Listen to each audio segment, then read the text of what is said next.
Welcome to this explainer. Okay, we absolutely all know the feeling. Your phone buzzers, a notification pops up, and boom, your very first paycheck has just hit your bank account. It's an incredibly exciting moment, right? It literally represents all your hard work finally paying off. But right alongside that excitement is this massive, immediate temptation to just blow it instantly. Your first paycheck can either disappear into thin air almost immediately, or it can become this really powerful starting point for lifelong financial habits. Now, if you've ever looked at your bank balance a few days after payday and just felt that sinking feeling in your stomach, you are absolutely not alone. We really have to validate that awful feeling of staring at a zero balance and asking yourself, where did my money go? The truth is, most people spend their first paycheck entirely without a plan. They ride the high of having cash on hand, they spend it, and then they end up feeling instant regret.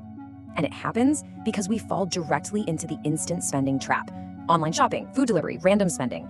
It is so incredibly easy to fall victim to this. I mean, the second a direct deposit hits, it's like our brains are suddenly hardwired to order delivery for every meal, buy those shoes that have been sitting in our digital cart forever, and purchase random gadgets we didn't even know existed 5 minutes ago. It's a total reflex.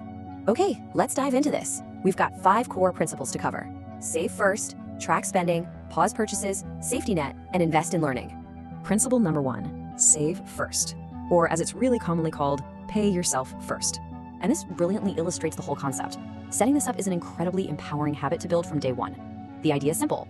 Move money into a savings account before you even have a chance to look at it, let alone spend it. And you don't need to lock away half of your paycheck to actually make a difference here. Just setting aside a small portion, like a 10% slice for savings while leaving 90% for everything else, is a massive first step. You're officially paying yourself before you pay the restaurants, the streaming services, or the online retailers. Moving on to principle number 2, track spending. It is time to master your daily spending. To master your daily spending, we basically need to diagnose your behavioral habits. Now look, I know tracking spending sounds like a total chore, but it absolutely doesn't have to be. We just need to know where the money is actually flowing. You really don't need a complicated budget. This isn't about perfection, and it's definitely not about meticulously logging every single penny into some massive, intimidating spreadsheet. It is simply about opening an expense tracking app, or honestly, even just the notes app on your phone, and maintaining a clear, honest awareness of your daily transactions. Just knowing where your money goes automatically makes you way more mindful about how you spend it.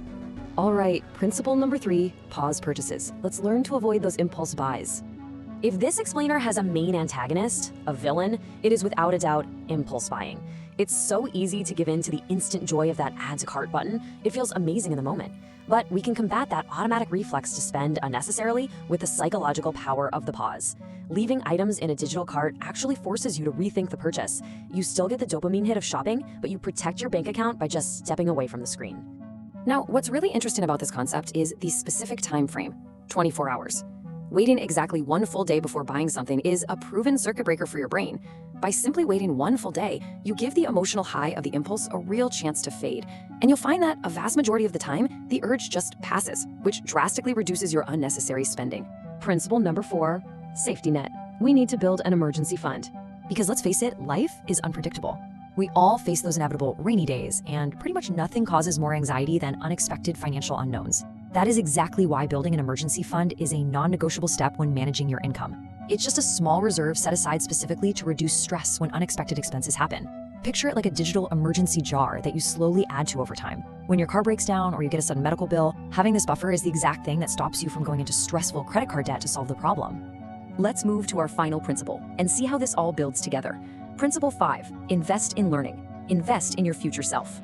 Once you've got your savings, your tracking, your spending limits, and your safety net in place, the smartest thing you can possibly do is leverage your income to improve your own capabilities. These are your tools for growth. Things like books, skills, education, and online courses. Allocating a piece of your paycheck toward a new laptop setup, a really insightful book, or a course isn't just spending money, it's an investment. By improving your education and your skills, you directly expand your future opportunities and ultimately increase your future earning potential. You're literally using your money to make yourself more valuable. So the crucial point is this. Look at these 5 steps together. Save 10%, track your spending, wait 24 hours on impulse buys, build that safety net, and keep learning. You don't need to manage money perfectly right out of the gate, but it's these small, smart decisions repeated consistently over time that map out massive long-term growth. It's all about consistency, not perfection. Just a quick heads up, the information we've covered in this explainer is for educational purposes only and is definitely not financial advice. Everyone's financial journey is totally unique, so please always make decisions based on your own personal situation and ensure you do your own independent research. I want to leave you with this really powerful thought. Your first paycheck isn't about looking rich. It's about building smarter habits. I think this perfectly cements the core theme of habits over hype that we've explored today. I mean, anyone can spend money to look wealthy for a fleeting moment, but true financial peace, that comes from the habits you build quietly in the background. So I have to ask you, what will your first paycheck build? Will it build a pile of random gadgets you forget about in a week?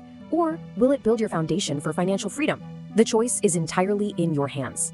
Take action today, apply these 5 principles, and hey, if this explainer helped you out, make sure to subscribe to Smart Sense Lab for more simple, effective money strategies that actually work.